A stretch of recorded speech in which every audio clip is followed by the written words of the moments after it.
Pero vamos a tratar de referirnos ahora a los aspectos farmacológicos propiamente dichos.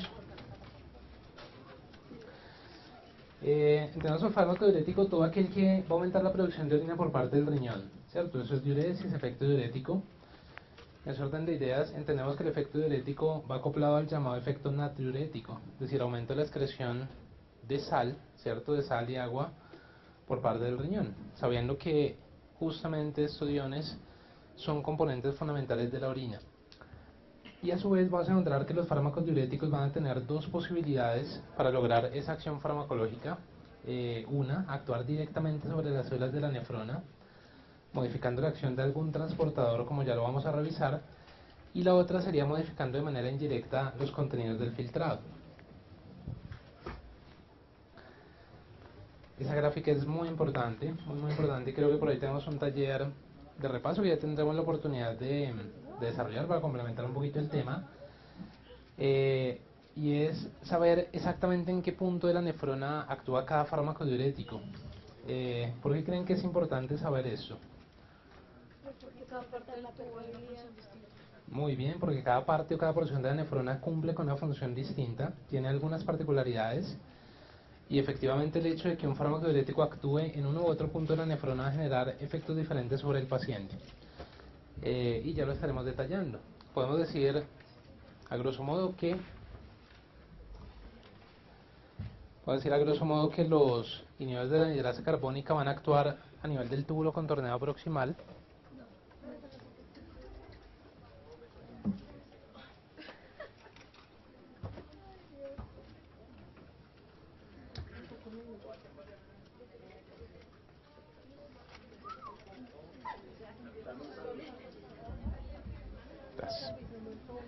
Los inhibidores de la anhidrasa carbónica a nivel del túbulo contorneado proximal, y los vemos aquí en color azul, ¿cierto? En color azul. Los diuréticos osmóticos, según diferentes autores, pueden actuar en varios puntos de la nefrona, ¿cierto? Pero se piensa que los sitios más importantes de acción serían el túbulo contorneado proximal y la porción delgada del asa de Henle, que la tenemos allí en color amarillo. Los diuréticos de asa estarían actuando a nivel de la rama ascendente gruesa del asa de Henle, las tiacidas en el túbulo contorneado distal y los diuréticos ahorradores de potasio en el túbulo colector. Esto es muy importante.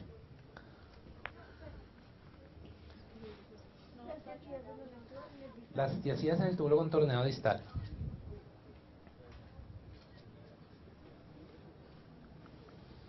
Bien, y eso para ir correlacionando con la fisiología que ya están viendo, ¿cierto? Estamos viendo de riñón, la fisiología renal. Para que recordemos, es una gráfica que vamos a leer de derecha a izquierda, para que recordemos que la presencia de la bomba sodio-potasio ATPasa en la membrana vasolateral de las células del epitelio del túbulo renal va a generar constantemente un gradiente negativo, ¿cierto? Un gradiente negativo de sodio a nivel intracelular, lo cual va a favorecer el arrastre o el paso de sodio desde la luz tubular hacia el capilar peritubular. ¿Qué estamos diciendo acá? Que la sola presencia de acción de la bomba sodio-potasio ATPasa va a favorecer estos procesos de reabsorción. Entendemos que con el sodio se va el agua, ¿cierto? Por efecto osmótico o por efecto osmolar. ¿Cómo va a ocurrir el paso de sodio a través de esa célula del epitelio tubular renal? Digamos que hay dos posibilidades grandes. Una, y es que ese sodio emplee un canal o algún sistema de transporte, ¿cierto? Y la otra, que el sodio, bueno, y más que todo el agua, ¿no? Es que todo el agua sea capaz de pasar a través de los espacios intracelulares laterales.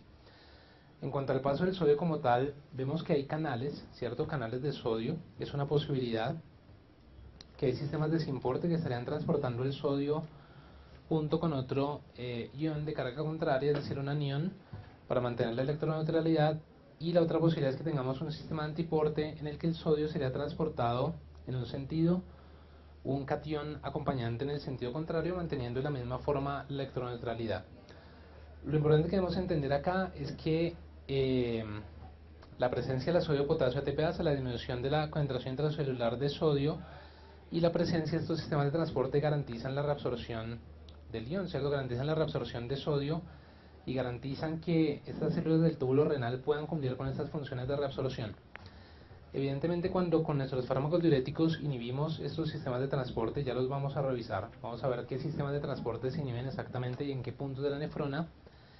entendemos que el sodio no se va a poder reabsorber, ¿cierto? El sodio se va a perder por la orina y junto con el sodio se va a perder el agua. Entonces hago una explicación muy general, digámoslo así, de lo que sería la acción de los fármacos diuréticos en el organismo.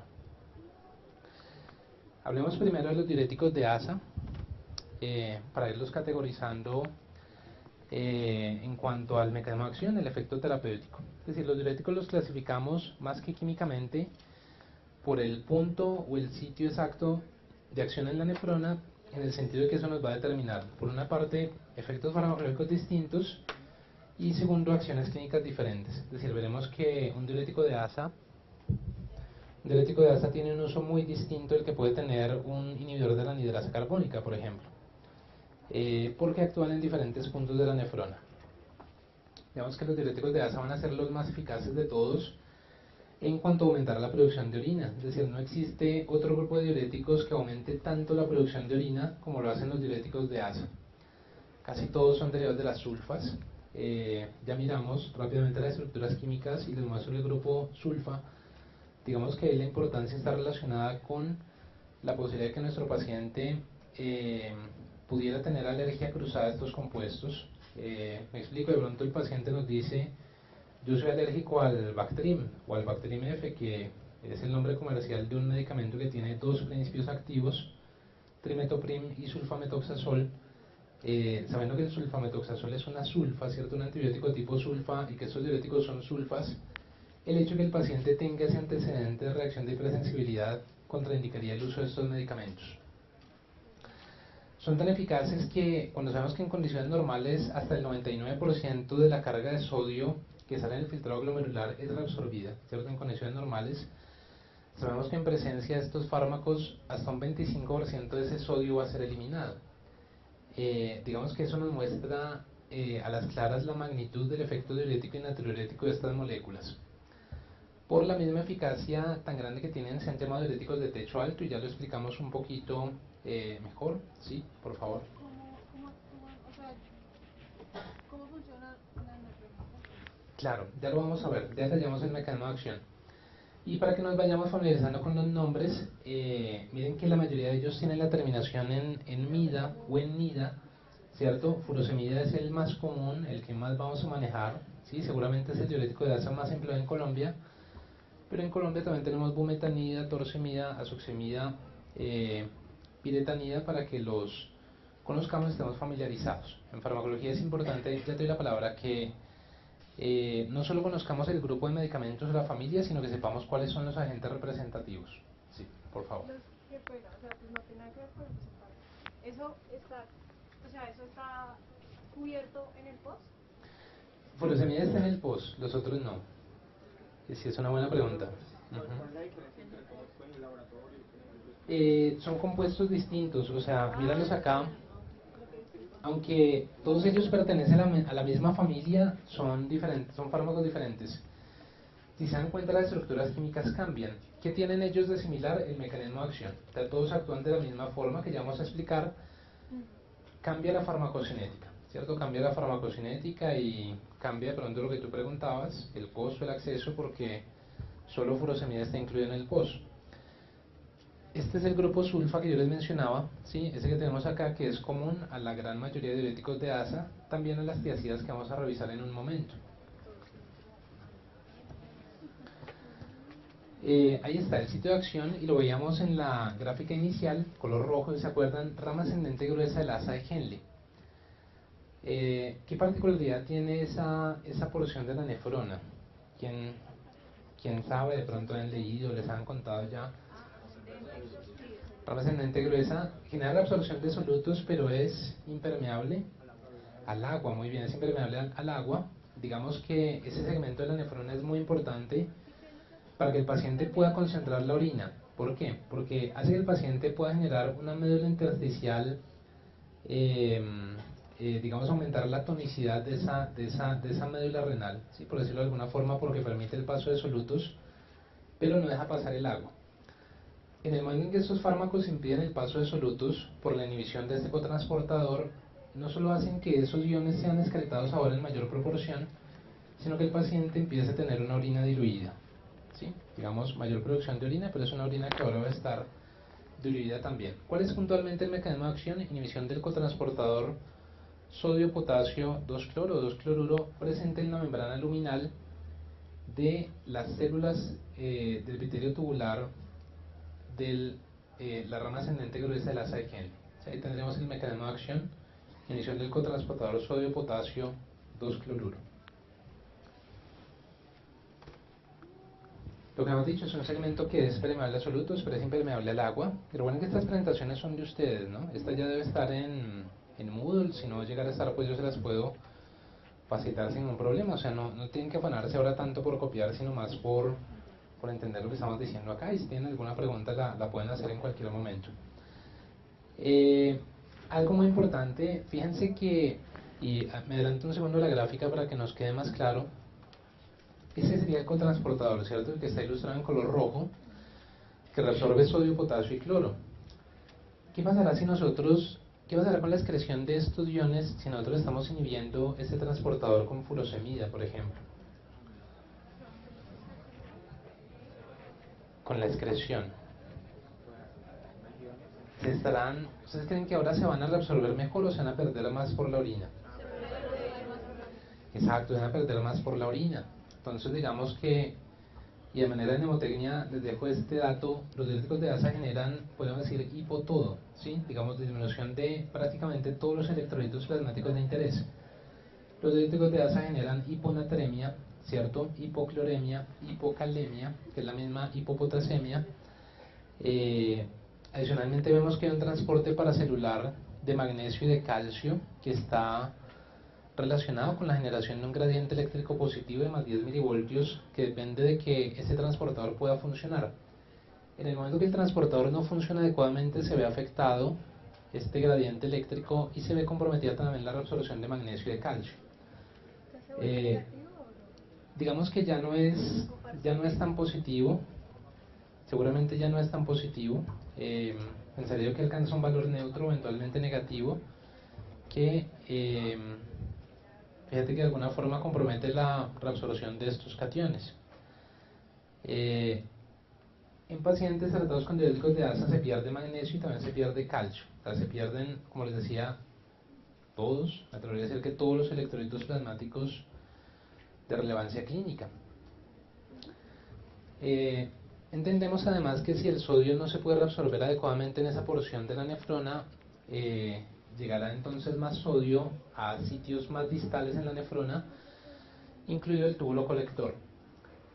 No sé si de pronto ya tenemos alguna idea de lo que le hace el túbulo colector, o digamos cómo funciona el túbulo colector en la fisiología renal, más o menos. Bueno, lo vamos a ir explicando en ese momento, no hay inconveniente. Digamos, el túbulo colector, y me adelanto acá para que nos quede un poquito más claro.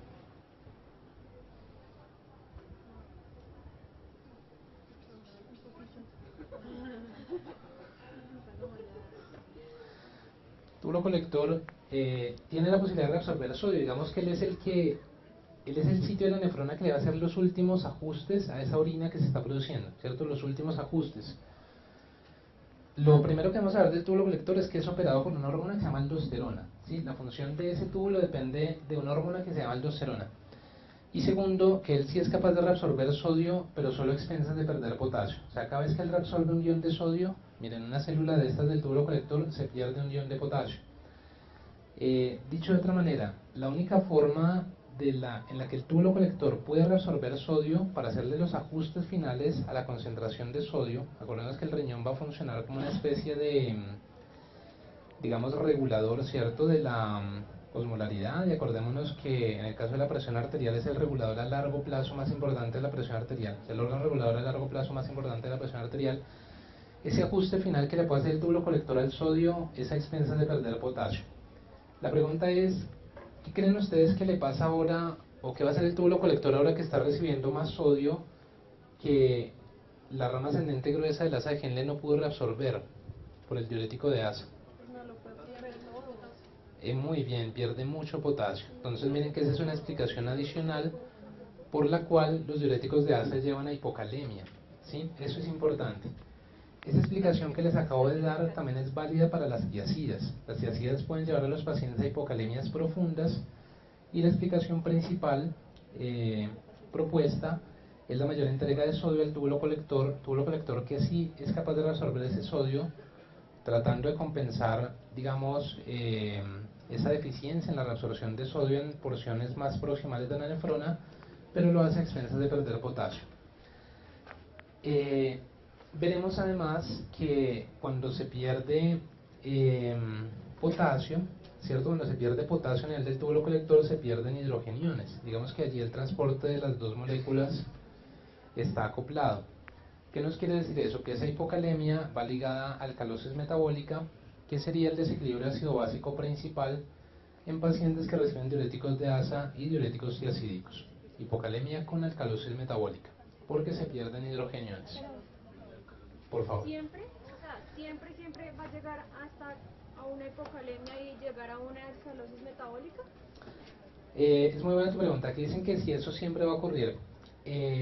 Probablemente no. Digamos, si tú empleas bien el diurético de asa y lo empleas a las dosis correctas, seguramente el potasio plasmático va a bajar un poco, pero no tanto como para llevar al paciente a niveles compatibles con hipocalemia.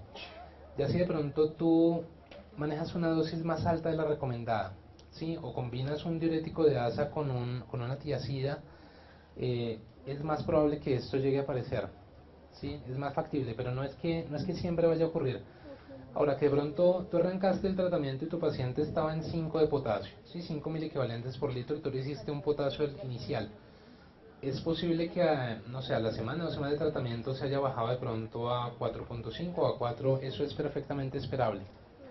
¿Cuál es el problema? Que se nos baje por debajo de 3.5, ¿sí? Porque en ese momento pueden aparecer las arritmias. Eso lo podemos ir revisando, ¿sí? Los niveles, ustedes que van a ver ahorita, o estamos, mejor dicho, viendo, o en las áreas de líquidos electrolitos, y revisando los valores normales. Debo decir algo adicional sobre la farmacodinámica de los diuréticos de asa que es importante, y es que ellos son fármacos venodilatadores, ¿sí? Generan dilatación del lecho vascular venoso. ¿Por qué es importante eso? Porque van a generar una disminución importante de la precarga.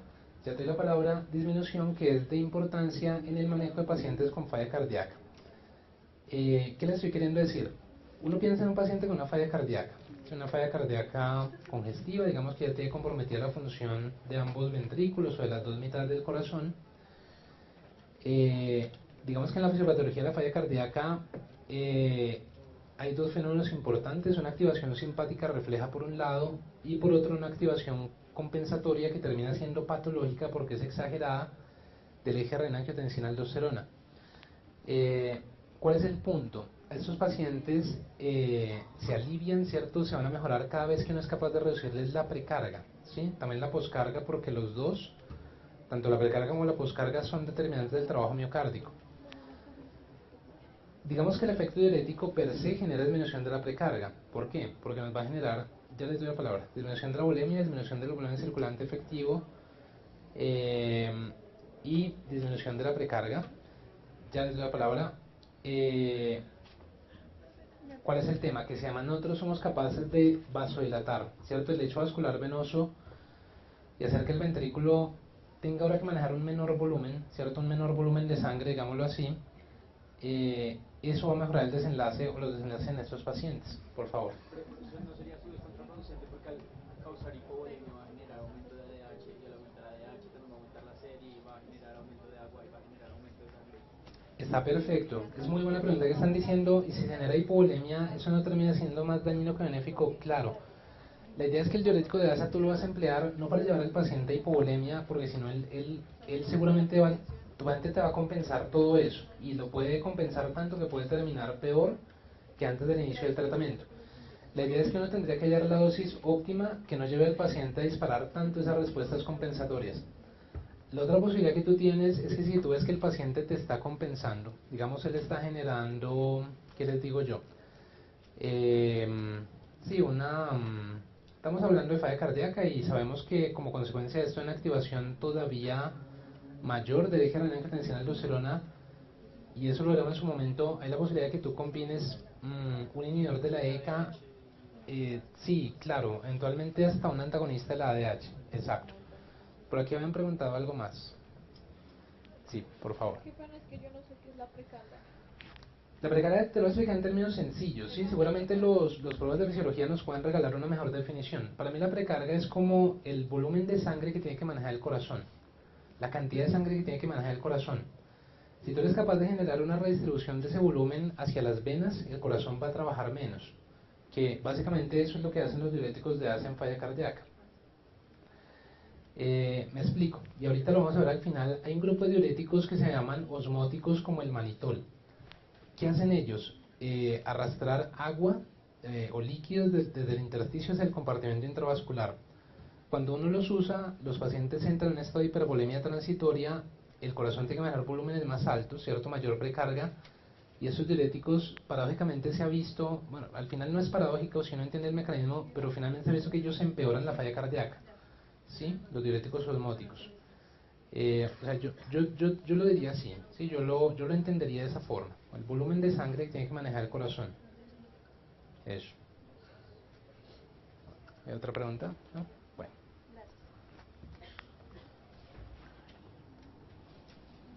Ya lo habíamos dicho, se pierde calcio, se pierde magnesio. Si se pierde calcio, se pierde magnesio o se pierde calcio y magnesio. Los dos, sí. O sea, lo que les decía, todos los electrolitos de interés. Tú ves que el paciente con diurético de asa va a bajarle el sodio, el potasio, el calcio, el magnesio, el cloro. Cuanto a farmacocinética, digamos que pueden administrar por vía oral, todos los que vimos al comienzo, ¿cierto? Cuando decíamos cuáles eran los diuréticos de asa, furosemida adicionalmente por vía intravenosa. Y furosemida tenemos la posibilidad de administrarlo por vía oral o por vía intravenosa.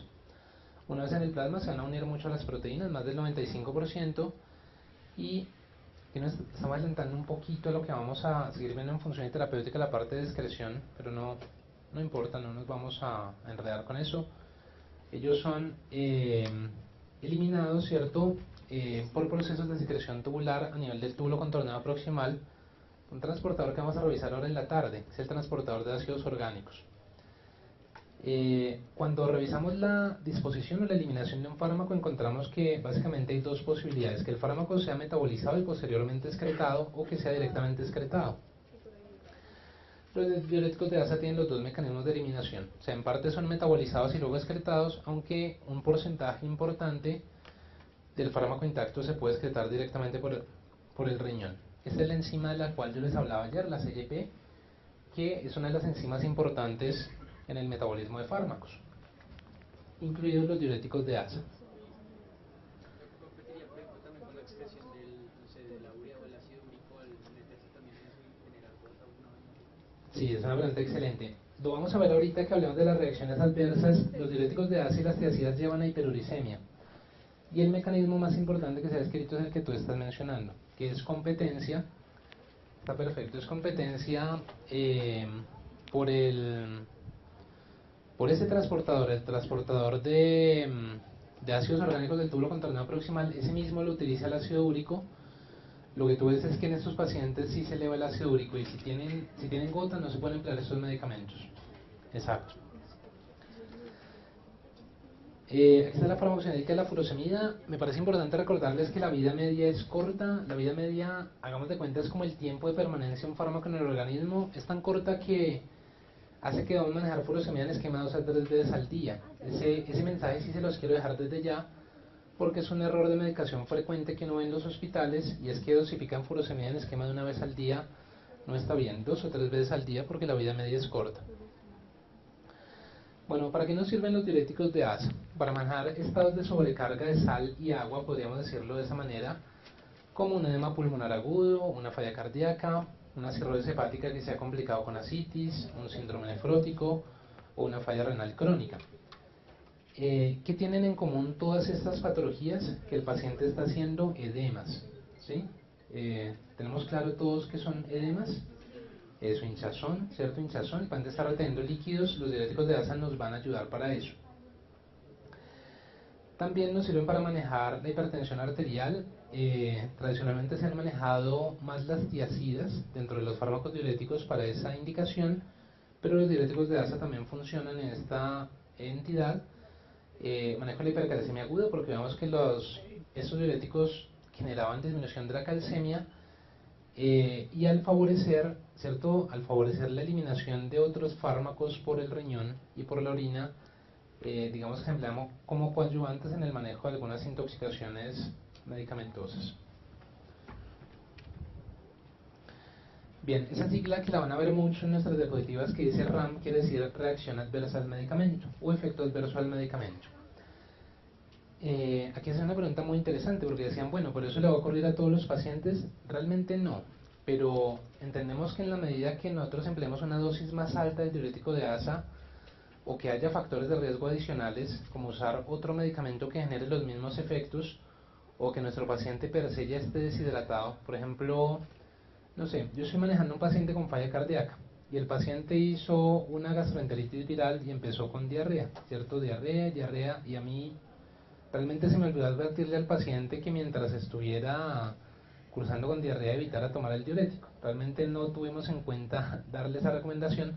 Seguramente en ese momento que el paciente está tomando el diurético de asa, está con diarrea, se van a exagerar estas manifestaciones, ¿sí? Se va a exagerar la deshidratación, se va a exagerar la hiponatremia. Bueno, ¿a qué nos pueden llevar los diuréticos de asa? Hipocalemia, alcalosis metabólica, hipomagnesemia, hipocalcemia, hipovolemia e hipotensión, particularmente en ancianos. Náuseas pueden ser frecuentes, las reacciones alérgicas, acordémonos ahí de la posibilidad de alergia cruzada con otras sulfas, y ácido tacrínico, que es un medicamento que ya no se comercializa, tiene el problema de ser muy autotóxico. Se piensa que los demás diuréticos de asa también tienen un potencial de generar daño auditivo, no tanto como lo tenía ácido tacrínico, pero de todos modos lo tienen, y por esa razón se dice que no deben combinarse con otros fármacos que tengan potencial de generar daño auditivo, ¿sí? El caso de la vancomicina, que es un antibiótico, o los antibióticos aminoglucósidos. Una pregunta. Ujú. Si actúa en el riñón, ¿cómo es que afecta? O sea, ¿cómo hace para afectar también los oídos? Yo no te sabría decir el mecanismo exacto de lesión auditiva, pero lo que sí te puedo decir es que durante el fármaco llega allí a nivel del oído interno y genera algún efecto que tendríamos que mirar. Así nos quería revisar la fisiopatología del daño auditivo porque no te la podría decir en este momento, pero seguramente se distribuye hasta allá. Era más o menos lo que decíamos ayer cuando hablábamos de farmacocinética. ¿Se acuerdan que dijimos el fármaco se puede distribuir hacia el órgano blanco, que en este caso es riñón, obviamente riñón, pero puede distribuirse también a otros órganos o tejidos que son blanco de toxicidad, no son blanco de acción terapéutica? No vamos a emplear diuréticos de asa en pacientes que están con una depresión severa de sodio del volumen extracelular. Entonces, pacientes que están deshidratados, que están hipovolémicos, que están cursando con hiponatremia, no vamos a ponerles diurético en ese momento. Que tienen hipersensibilidad a las sulfas, que están anúricos. ¿Qué es anuria? Que no producen orina, exacto. Digamos que básicamente esto está relacionado con algo, y es que el diurético de asa, primero, y las tiazidas también, primero necesitan ser excretados para poder actuar. ¿Cómo es eso? Si nos acordamos, el transportador está presente en la membrana luminal, ¿cierto? El transportador que es inhibido por estos fármacos, no en la membrana vasolateral. ¿Qué estamos diciendo ahí? Que estos fármacos tienen que ser primero filtrados por el glomérulo, secretados por el túbulo renal, alcanzar la luz del túbulo renal y ahí sí alcanzar el sitio de acción. En principio, si el paciente no está filtrando, ¿sí? Si no está produciendo orina, se entiende que estos medicamentos van a ser inefectivos. Lo que les decía, no los administramos al tiempo con aminoglucósidos por la posibilidad de daño auditivo. Y en síndrome nefrótico de asitis hay que manejarlos con precaución. Asitis es la acumulación de líquido en la cavidad peritoneal. Hagan de cuenta, no tengo una foto, pueden mirar de pronto en sus dispositivos, ahí ponen imágenes de Google, asitis. Hay pacientes cuando son mujeres jóvenes que parece que incluso están embarazadas, con embarazos de 6-8 meses. No están embarazadas, es líquido que han acumulado en la cavidad peritoneal y eso se llama asitis. Puede ser una consecuencia de una cirrosis en estado avanzado o de una falla renal avanzada. El nombre comercial de furosemida es Lasix. Yo no voy a leerles acá esto, les quedan los esquemas de dosificación para que los revisen en su momento. Igual pues tendremos la posibilidad de retomar este tema más adelante en diferentes momentos. Hablemos ahora de las tiazidas. digamos que las tiacidas, la que mejor debemos conocer es la hidroclorotiacida. Y la hidroclorotiacida es la que más empleamos en Colombia, la única que está incluida en el POS. Tienen acción diurética moderada. Sí, acción diurética moderada cuando la comparamos con los diuréticos de asa. ¿Cómo es moderada? Miren, si nosotros estableciéramos una curva dosis-respuesta para diuréticos de asa versus tiacidas, encontraremos que las tiacidas tienen una eficacia que es la quinta parte de la que tienen los diuréticos de asa. ¿Qué es esto? Una curva que está mirando la respuesta en cuanto a excreción de cloruro de sodio versus la dosis de dos diuréticos que están siendo empleados. Lo que vemos es que, y esto es lo que llamamos el techo, miren la curva dosis-respuesta, esto es lo que nosotros llamamos el techo. El techo de los diuréticos de asa, la eficacia es mucho más alta, por eso estos son los que llamamos de techo alto. Las tiacidas pues obviamente no tienen un techo tan alto. El mecanismo de acción de las tiacidas es distinto y el sitio de acción también. Ahora es a nivel del cotransportador sodio-cloro del túbulo contorneado distal. Por la misma mayor entrega de sodio al túbulo colector, las tiacidas pueden inducir hipocalemias profundas digamos que con una frecuencia importante. Por el mecanismo que señalaban por acá. ¿Tu nombre cómo es? El mecanismo que señalaba Sebastián de competencia con el transportador de los orgánicos. Las tiacidas pueden elevar el ácido úrico plasmático también, y este es un mecanismo que no se ha entendido del todo. Miremoslo acá, no se sabe por qué, pero se sabe qué pasa, y es que el uso a largo plazo de las tiacidas genera aumento en la expresión de estos canales que favorecen la reabsorción de calcio. Ven, estamos ubicados a nivel del túbulo contorneado distal. Las tiacidas, cuando se usan a largo plazo, llevan aumento de la calcemia. ¿Sí? Yo ayer lo discutía con algunos de ustedes, les contaba cómo incluso el uso de las tiacidas se ha visto asociado con aumento de la densidad de masa ósea en los pacientes por el aumento crónico en la calcemia. Bien, pueden generar hipomagnesemia, llevar a alcalosis metabólica. Sí, por favor.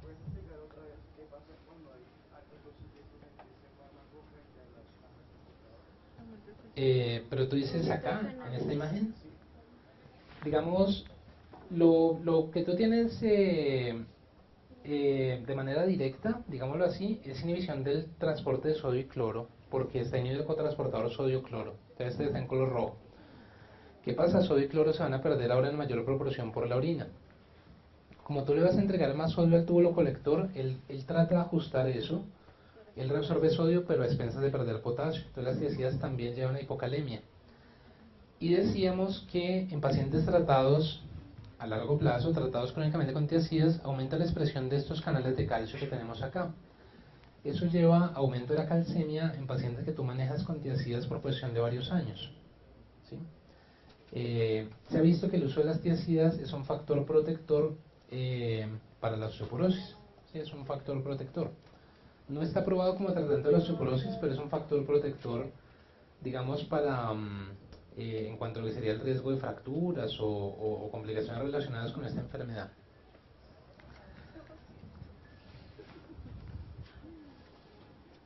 Bien. Hay una condición que se llama diabetes insípida. La explicamos rápidamente.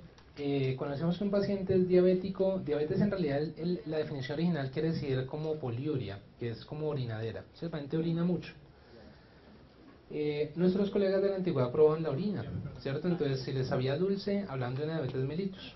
Entendemos que en ese momento la fisiopatología, algunas hacen mala cara, la fisiopatología está relacionada con el efecto osmolar que hace la glucosa, ¿cierto? Y en ese momento la glucosa arrastra agua y genera aumento en la producción de orina.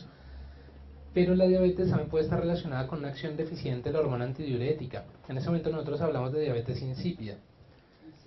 Insípida, porque en ese momento la orina a los colegas de antes no les sabía nada, y es que no era por hiperglicemia, era una diabetes por una acción deficiente de la ADH, de la hormona antidiurética. Pregunta, ¿no se produce bien la hormona antidiurética en el cerebro? ¿Sí? ¿Cuál será el tratamiento de elección en esos pacientes? Hormona antidiurética. Entonces hacemos terapia de reemplazo de la hormona con desmopresina. ¿Sí? Desmopresina es un análogo de la hormona. Eso se llama una diabetes insípida central.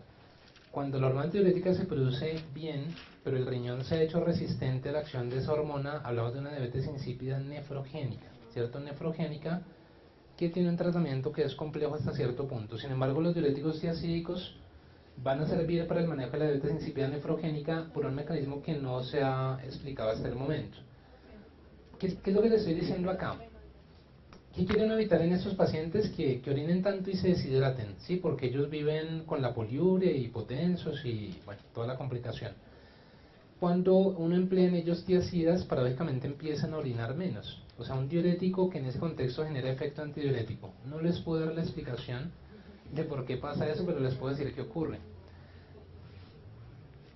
Como efecto adverso está reportada la hiperglicemia, ¿sí? La hiperglicemia.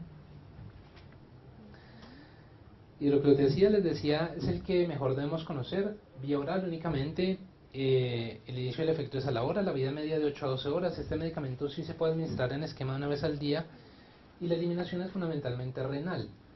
R en esa última columna quiere decir renal y B quiere decir biliar, como para determinar o denotar las vías de excreción.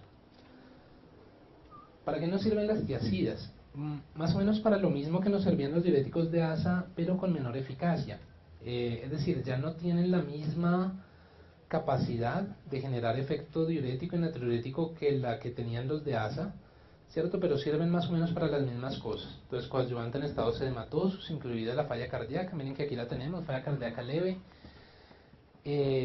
Son medicamentos que empleamos mucho en pacientes hipertensos. Ustedes dirán, ¿por qué? Bueno, la presión arterial, extrapolando para allá de un concepto de la física, la ley de Poiseuille, equivale al producto del gasto cardíaco por la resistencia vascular periférica. Y entendemos que las tiazidas son capaces de generar vasodilatación a expensas del componente arteriolar. ¿Qué es eso? Las tiazidas sí generan disminución de la resistencia vascular periférica, sobre todo cuando las empleamos a largo plazo, y eso lleva a control de las cifras tensionales en muchos pacientes con hipertensión esencial, ¿cierto? ¿Qué es hipertensión esencial? Aquella que es idiopática o que no tiene una causa conocida. Listo. Prevención de formación de cálculos en hipercalciuria idiopática. ¿Qué es esto? Pacientes que hacen cálculos de oxalato de calcio. Cálculos que se pueden incrustar a nivel de la pelvis renal o de los ureteres, que son muy dolorosos, ¿cierto? Quienes de pronto tengan familiares con cálculos renales saben que es una patología muy dolorosa. Como las tiazidas hacen que se excrete el calcio en menor cantidad por el riñón, ya no se forman, digamos, los cristales, los cálculos de oxalato, y se mejora esa condición también de hipercalciuria idiopática.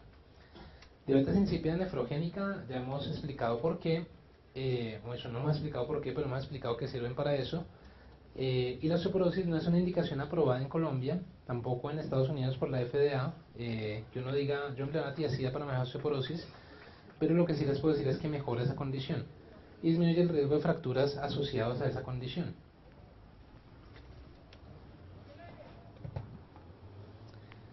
Bien, las tiazidas nos pueden llevar a todo eso que tenemos acá: hipocalemia, ¿cierto? Hiponatremia, hipocloremia seguramente, alcalosis metabólica, porque habíamos dicho que el transporte de potasio en el túbulo colector está acoplado al transporte de hidrogeniones, hiperuricemia, hiperglicemia, hipercolesterolemia, disfunción eréctil, reacciones de hipersensibilidad. Sí, por favor. Puede causar hiperglicemia, ese aumento de la glucosa, por decirlo así, no puede afectar el sodio, o sea, no puede causar más. Bien, exacto. Aquí es una buena pregunta. Aquí preguntan por la hiperglicemia, que si es de tal magnitud, si no te entendí mal, como para generar también mayor diuresis y mayor pérdida de sodio por la orina. No es tan importante. Tú no es una hiperglicemia tan grave como para que un paciente se haga diabético, por ejemplo. Lo que sí te puede pasar es que tu paciente es diabético y tú le inicias una tiazida, empiezan a empeorarse un poquito las glucometrías, puede ser la tiazida. Si tu paciente es diabético, es mejor que le dejes indapamida. Si es que tú optaste por dejar una tiazida, la mejor que tú puedes manejar es indapamida, que es la que menos te va a afectar la glicemia. Olvidé decírselos, pero o los mencioné, no recuerdo, las tiazidas también son sulfas, ¿sí? Entonces pueden generar reacciones de hipersensibilidad cruzadas con los diuréticos de ASA y otras sulfas. Pueden generar erupción cutánea. Está reportado el lupus inducido por tiazidas. Digamos, está el lupus Entonces, van a ver, si el lupus eritematoso sistémico, hay uno que es, digamos, de novo, llamémoslo así, y otro que es inducido por medicamentos. Clínicamente son indistinguibles, ¿sí? Clínicamente, y me atrevo a decir, en cuanto a alteración de paraclínicos son muy similares, pero la gran diferencia es que el lupus inducido por medicamentos cede completamente tras la suspensión del medicamento. O sea, quien lo está ocasionando es el uso del medicamento. Y las tiacidas pueden favorecer la generación de una arritmia que se llama torcida de puntas. Arritmia que se empeora cada vez que el paciente hace hipocalemia. No vamos a emplear tiacidas, sí, por favor. LES es lupus, el lupus inducido por medicamentos. Bueno, LES, lupus eritematoso sistémico, en este caso inducido por un medicamento, por favor.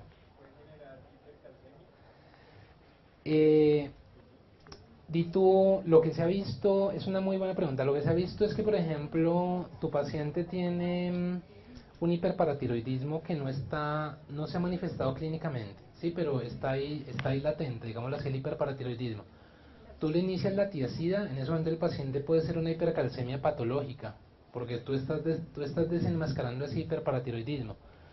Ya que si el paciente tiene su PTH normal y todo el metabolismo del calcio normal, se eleva un poquito la calcemia, pero no a niveles patológicos. Por la misma razón que explicamos para los diuréticos de ASA, de que requieren estos fármacos de ser excretados primero para poder alcanzar el sitio de acción, no los vamos a emplear en pacientes anúricos con hipertensión de las sulfas, ni tampoco con otros agentes que prolonguen el intervalo QT.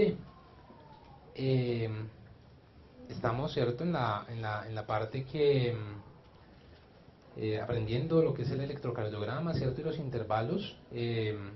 Digamos que el intervalo QT,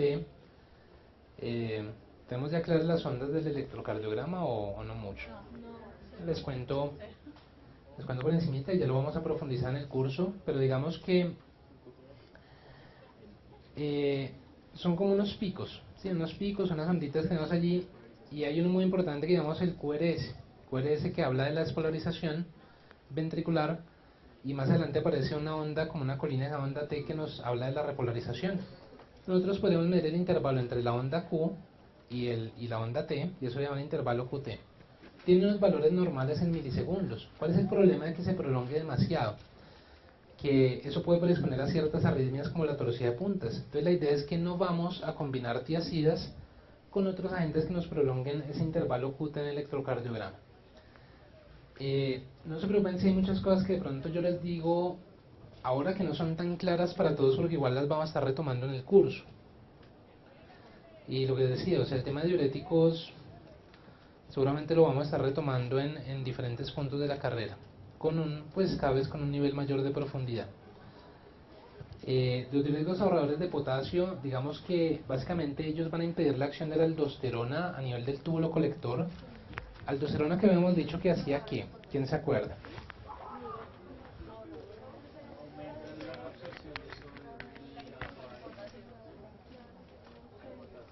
Muy bien. Esto ya es otro tipo de diuréticos ahorradores de potasio. Entonces la aldosterona dijimos genera retención de sodio con pérdida de potasio. Muy bien.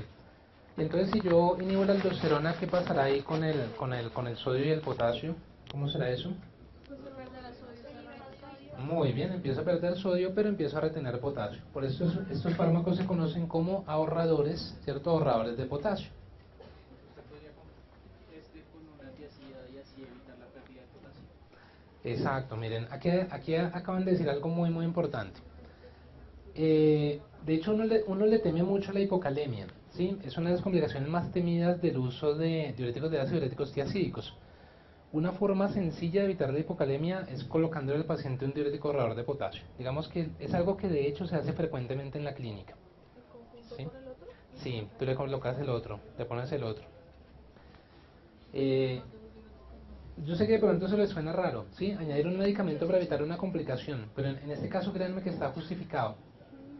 Si estás usando bastantes, pues no bastantes, pero pues ya 2 diuréticos ya sería mucha orina. ¿Te preocupa que el paciente de pronto haga hipovolemia, deshidratación? Puede pasar, digamos que estos fármacos, fíjate que ya están actuando en un sitio muy distal de la nefrona. Ya lo que aumenta en la producción de orina es muy poquito. O sea, realmente ellos como diuréticos prácticamente no... o sea, el efecto es mínimo, es muy pequeño, muy pequeño. Pero el efecto sobre el potasio sí es muy significativo y podría mejorar la, digamos, el pronóstico, el desenlace en tu paciente. Ok, Ujú. ok, gracias. Un gusto. Eplerenona, bueno, el que mejor debemos conocer, el que más empleamos en Colombia, es espironolactona, ¿sí? Pero tenemos otro que es la eplerenona. Eplerenona, sí. Espironolactona y eplerenona. ¿Para qué nos sirven? Entonces, miren que la primera indicación es la que estábamos diciendo, prevención de la hipocalemia inducida por otros diuréticos. Ahora, que tenemos un paciente que tiene un tumor hiperproductor de aldosterona. ¿Cómo creen ustedes que sería la clínica de ese paciente? Por ejemplo, tensión arterial, ¿cómo la encontraríamos? Alta, muy alta, exacto. Sodio, alto. Potasio, bajo. Posiblemente que ya nos esté haciendo arritmias relacionadas con la hipocalemia. ¿Cuál será el tratamiento definitivo en estos pacientes? Hay un tumor ahí que está feliz produciendo aldosterona. ¿Qué podemos hacer ahí? Extirparlo, exacto, hay que operarlo. Pero hay pacientes que por X o Y razón no se pueden operar, o mientras se hace toda la evaluación prequirúrgica y demás, el manejo de elección de esos pacientes se hace con diuréticos ahorradores de potasio, ¿vale? Idealmente con espironolactona.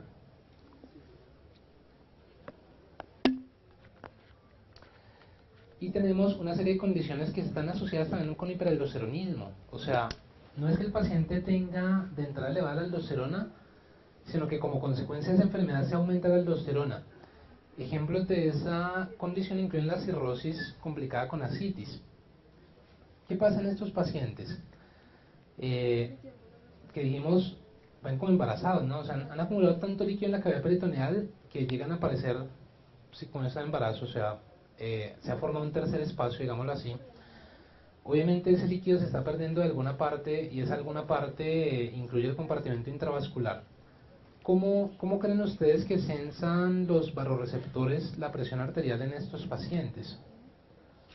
¿O qué entienden los barorreceptores o el mismo riñón, por ejemplo, a nivel del aparato extraglomerular, qué está pasando con la presión arterial de esos pacientes?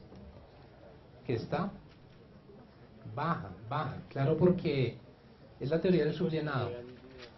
Sí, o sea, el líquido se está escapando de los vasos, sí, se está saliendo de los vasos al exterior. ¿Qué pasará entonces con el eje renina-angiotensina-aldosterona? Aumenta, exacto. De manera compensatoria, lo que hace allá el riñón es, uy, la tensión está por el piso, ¿sí? Yo lo que hago es producir renina para subir la presión arterial. Paradójicamente, el hiperaldosteronismo termina empeorando a estos pacientes, ¿sí? Antes que mejorar la condición, termina generando más edema, más ascitis, terminan peor. ¿Cuál es la idea? Que como han estado hiperaldosteronismo, esos pacientes se benefician, ¿cierto? Se benefician de recibir antagonistas de la aldosterona. En el postinfarto de miocardio y en ese grupo de pacientes se ha visto que estos agentes mejoran la supervivencia y en el síndrome ovario poliquístico. Que son esos? Son pacientes que, como su nombre lo dice, tienen múltiples quistes en los ovarios, ellas frecuentemente hacen ciclos anovulatorios, tienen irregularidad menstrual, algunas de ellas pueden tener hirsutismo o acné, cierto, en grado variable. Si se fijan de pronto en una de las diapositivas de antes decía que plerrenona tenía menos afinidad por el receptor de andrógenos. Lo que pasa es esto, aldosterona está químicamente relacionada con las hormonas sexuales, ¿sí? Porque todas provienen del colesterol, o sea, son hormonas que nosotros llamamos esteroideas. Y digamos que espironolactona sí es capaz de bloquear el receptor de aldosterona, pero también el receptor de andrógenos. Parte de digamos, de las manifestaciones clínicas en estas pacientes depende del hiperandrogenismo, ¿sí? El hecho de que ellas tengan de pronto hirsutismo, acné, puede depender del estado hiperandrogénico. Eso también no las llevaría a que fueran Sí, claro, es muy buena tu pregunta. Dicen si esas mujeres son estériles, no tanto así, pero ellas sí tienen una tasa de fertilidad más baja que una mujer que no tenga la condición, porque hacen muchos ciclos anovulatorios. ¿Cuál es la idea? que uno puede manejar en ellas espironolactona, ¿sí? No como diurético, ni para cambiarles el potasio, no, sino para mejorar sobre todo el hirsutismo del acné. No la irregularidad menstrual, ¿sí? Esa responde mejor a los anticonceptivos hormonales en combinación. Bien, ¿a qué nos pueden llevar? Sí, por favor. Estos medicamentos ahorradores de potasio no pueden causar, digamos, en una dosis alta, una hiponatremia. Creo que no te dan para eso, es lo que te decía, como ya el túbulo colector lo que le hace los ajustes finales a la orina, realmente no es significativo lo que puedan generar allí, en ese momento. ¿Y si los combino con una de los primeros? Que son Pero tendrías de pronto que estar manejando una dosis excesiva, ¿sí? De los dos medicamentos. Eso. La hipercalemia, la reacción adversa más importante, como se retiene sodio, se retiene hidrogeniones, acidosis metabólica, puña ginecomastia en hombres, desórdenes menstruales y atrofia testicular. Vuelve y juega por el bloqueo del receptor de andrógenos, ¿sí? Eplerenona no hace eso, o sea, eplerenona no tiene efecto adverso de tipo endocrino porque ella ya tiene mucha mayor afinidad por el receptor mineralocorticoide, o sea, el de aldosterona, por favor. ¿Qué es ginecomastia? Ginecomastia, tú que es el crecimiento de la glándula mamaria en el hombre. ¿Qué otra cosa? Bueno, esta espironolactona es la lactona, esta es la dosis. ¿Funciona en el túbulo?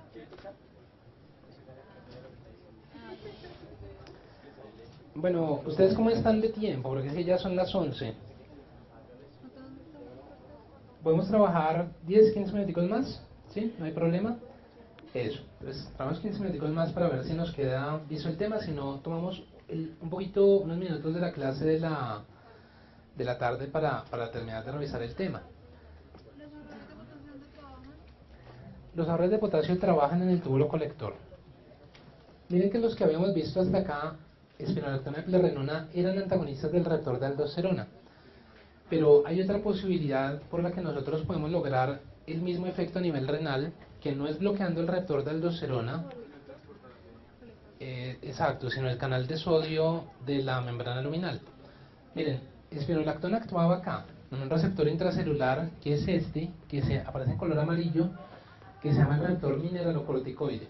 Esa es una opción. Tenía algo bueno y algo malo. Lo bueno que se van a bloquear los efectos de la aldosterona en todas partes, en el riñón y en todas partes, porque hay receptores de aldosterona en muchos sitios del organismo. Sí, hay receptores de aldosterona en los vasos sanguíneos, en el corazón, en el cerebro. Bueno, si nosotros quisiéramos restringir los efectos, bueno, y lo malo era que podemos generar efectos adversos endocrinos o sexuales, digámoslo así, relacionados con el bloqueo del receptor de andrógenos. Pero entonces la otra posibilidad para ser un poco más selectivo sobre el riñón, generar, digamos, delimitar los efectos del bloqueo de la acción del aldosterona al riñón, es el bloqueo del canal de sodio luminal. ¿Sí? Bloqueo del canal de sodio luminal. ¿Quiénes actúan así? Amilorida y triamterena. Pregunta, ¿ustedes le dejarían a una paciente con síndrome ovario poliquístico amilorida como parte de su tratamiento?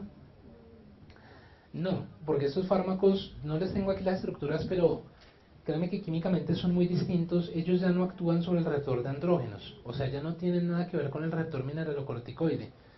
Lo que están haciendo es bloquear un canal de sodio que es operado por ese receptor mineralocorticoide. ¿Operado por qué? Creo que me faltó acá explicar una parte, y es que sí, lo que pasa es que el receptor de aldosterona él codifica para unas proteínas que llaman AIPs, que en inglés quiere decir Aldosterone Induced Proteins, proteínas inducidas por aldosterona, que van a conformar estos canales. ¿Cuál es la idea? Que cuando nosotros bloqueábamos acá, no había la cantidad de proteínas suficientes para conformar estos canales. Sí, exacto, de acuerdo, ni siquiera se forman. El efecto final es igual, yo estoy de acuerdo contigo, pero lo interesante es que espironolactona, por ejemplo, te iba a bloquear ese receptor en el corazón o en los vasos sanguíneos, y que como ese receptor se parece al receptor de andrógenos, iba a bloquearte también el receptor de andrógenos. ¿Qué es lo que estamos diciendo acá para resumir? Los efectos a nivel renal son iguales prácticamente, ¿sí? Para amilorida, triamtereno, espironolactona, eplerenona. pero los dos primeros, amiloridad y triamtereno, tendrían justamente los efectos restringidos al riñón. Entonces, bloqueo del canal de sodio luminal, ¿vale? Se bloquea el canal de sodio, quiere decir que el sodio ahora se pierde por la orina, pero se deja de perder potasio, o sea, se ahorra potasio. Cuando vamos a manejar estos diuréticos, básicamente en dos situaciones, bueno, una puede ser simplemente esa, que uno quiere ahorrar potasio, esa es como la más importante, ¿sí? Pero hay dos condiciones particulares en las cuales estos diuréticos son los de primera elección. Una patología que se llama el síndrome de Liddle, que tenemos acá, síndrome de Liddle, que hagan de cuenta son pacientes que tienen una mutación en el gen que codifica para el canal de sodio luminal. Es una mutación de aumento de la función. ¿Qué quiero decir acá? Estos pacientes se comportan como si tuvieran hiperaldosteronismo, pero las concentraciones de aldosterona son normales. Lo que pasa es que tienen un canal que funciona demasiado. Si funciona más de lo normal, reabsorbe mucho sodio y eso genera mucha pérdida de potasio. La presentación clínica puede ser idéntica a la de un hiperaldosteronismo, pero la fisiopatología es distinta. El tratamiento es con este tipo de diuréticos. Y otra condición es la diabetes insípida nefrogénica inducida por litio, ¿sí? El litio es un medicamento que empleamos en trastorno afectivo bipolar que puede generar varios efectos adversos, incluida la diabetes insípida nefrogénica. Esa diabetes responde bien a estos diuréticos ahorradores de potasio, amiloridad y triamtereno. Sí, por favor. Sí, disminuye la absorción de sodio y también de potasio. Y si no te focha, no. Bueno, espironolactona es el que más vamos a manejar, lo usamos únicamente por vía oral. Se demora hasta 2 días para iniciar el efecto diurético. En general, los fármacos que tienen un efecto mediado por cambios en la transcripción génica demoran un tiempo importante en ejercer la acción, la vida media es larga y la eliminación es mixta.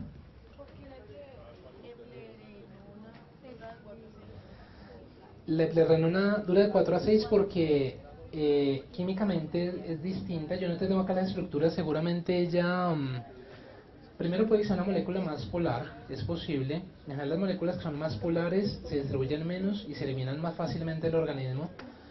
Lo que vemos ahí claramente es que el organismo la puede sacar más rápidamente, más fácilmente. ¿Esta espironolactona también es un esteroide? O sea, ¿tiene estructura esteroidal? Pues sí es Sí. competidor del dicho. Sí. Dime.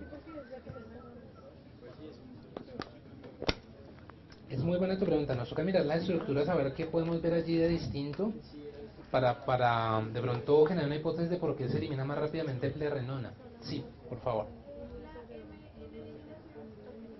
M hay que decir metabólica. Entonces tú que se requiere el metabolismo para poderlo eliminar. Lo que decíamos ayer lo vamos a profundizar, lo vamos a ir profundizando en función y terapéutica, pero vuelvo y se los digo porque es un concepto muy importante. El metabolismo es un proceso que desde el punto de vista farmacocinético garantiza la eliminación. O sea, cuando tú tienes una molécula que se metaboliza bien, es una molécula que el organismo va a poder excretar mejor. Entonces ahí nos están diciendo que es una molécula que en parte sale intacta por orina, que en parte se va a metabolizar y que esos metabolitos y la molécula intacta es posible también sale por bilis también. O sea, tiene como 3 vías de eliminación, digámoslo así. Sí, por favor. Una vez al día. Se lo maneja sin esquema de una vez al día. Las dos, sí. Yo no... Sí. Hay una regla, la vamos a aprender en farmacología básica. En general uno dosifica un fármaco cada 4, cada 5 vías medias. Con esas vías medias yo les digo que se puede manejar en esquema de una vez al día sin problema. Una vez al día. Las reacciones adversas son parecidas a las de espironolactona. Lo que pasa es que ya no generan efectos adversos de tipo endocrino. ¿Por qué? Ya no bloquean el receptor de andrógenos. La hipercalemia va a seguir siendo la reacción adversa más importante. Van a tener interacciones con otros medicamentos que eleven el potasio. En general, si nosotros empleamos un medicamento que eleve el potasio en nuestro paciente, el uso concomitante con diuréticos ahorradores de potasio va a empeorar esa situación. No los empleamos en pacientes anúricos que per se ya están hipercalémicos, hipercalemia de cualquier origen o falla renal aguda. Bien. Y hablemos ahora de los diuréticos que actúan 5 minuticos indirectamente modificando el contenido del filtrado. Es un reto dictar este tema en una hora. Lo que pasa es que no lo tenemos la tranquilidad de que lo podemos ir revisando más adelante, ¿sí? No es el único momento de la carrera en que vamos a hablar de diuréticos, pero realmente que es un tema extenso. Manitol, ¿sí? Manitol es el más importante de los diuréticos osmóticos para que estamos familiarizados. Era un poco lo que yo les decía antes, ¿sí? Son diuréticos que generan, hagan de cuenta, aumento de la presión oncótica intravascular. ¿Sí? Ellos son administrados únicamente por vía intravenosa. Allí generan aumento de la presión oncótica y empiezan a reabsorber agua desde el intersticio hacia el compartimento intravascular. ¿A qué nos lleva eso? A un estado de hipervolemia transitoria. O sea, un estado de hipervolemia transitoria se dice que de alguna forma en donde está el diurético osmótico va a arrastrar agua desde el intersticio hacia la circulación, agua que finalmente se va a perder por la orina, pero de todos modos hay un estado de hipervolemia transitoria mientras el paciente es capaz de eliminar ese exceso de agua mediante la orina, mediante diuresis. ¿Para qué nos sirven los diuréticos osmóticos? Digamos que en nefrología, ¿cierto? Los pacientes que son sometidos a diálisis, cuando a ellos se les hace la diálisis, bueno, la máquina de hemodiálisis está cumpliendo la función del riñón, ¿cierto? Tenemos una especie de riñón artificial, pero los pacientes generalmente se sienten malitos después de la diálisis, ¿sí? Se sienten como inestables, con mareo, pueden hacer hipotensión. En ellos, cuando se hace la diálisis, se les puede colocar una dosis de diurético osmótico y eso los va a hacer sentir mejor, el llamado síndrome de desequilibrio por diálisis. En neurocirugía muchas veces se coloca cuando hay hipertensión intracraneal. ¿Qué pasa con el cerebro? Para que nos quede claro a todos, hablamos antes de la citis y decíamos que el paciente se pone barrigón, ¿sí? Y es que realmente el abdomen pues se puede distender sin mayor problema. El cráneo no, ¿sí? El cráneo no, porque es una cavidad cerrada, evidentemente, que no se puede expandir. Por eso la hipertensión intracraneal o endocraneana es grave. Digamos que el problema es que cuando aumenta demasiado se compromete la presión de perfusión cerebral. O sea, el mismo cerebro puede entrar en isquemia si la presión intracraneana aumenta por encima de ciertos niveles. Una forma que tendríamos nosotros de corregir un edema cerebral, por lo menos de manera transitoria, no corregir el origen del edema, estoy diciendo, pero corregir el edema en ese momento, es usar un diurético osmótico que en el cerebro arrastre agua desde el intersticio en el compartimento intravascular. Entendemos que ese exceso de agua se va a eliminar por la orina. Lo mismo en el manejo de la hipertensión intraocular aguda, esto es lo que llamamos un glaucoma agudo, ¿cierto? Un ataque de glaucoma. Y en la prevención y el tratamiento de la falla renal aguda en fase oligúrica, esa sería la otra indicación. Muy importante entender que a diferencia de los otros diuréticos que hemos visto hasta acá, no solo no nos van a mejorar a los pacientes con falla cardíaca, sino que los van a complicar más, ¿vale? Por la hipervolemia transitoria. Entonces, contraindicados en falla cardíaca, pueden generar hiponatremia como desequilibrio electrolítico frecuente, que además puede llevar al paciente a cefalea, náuseas, vómito. Creo que sería eso lo más importante.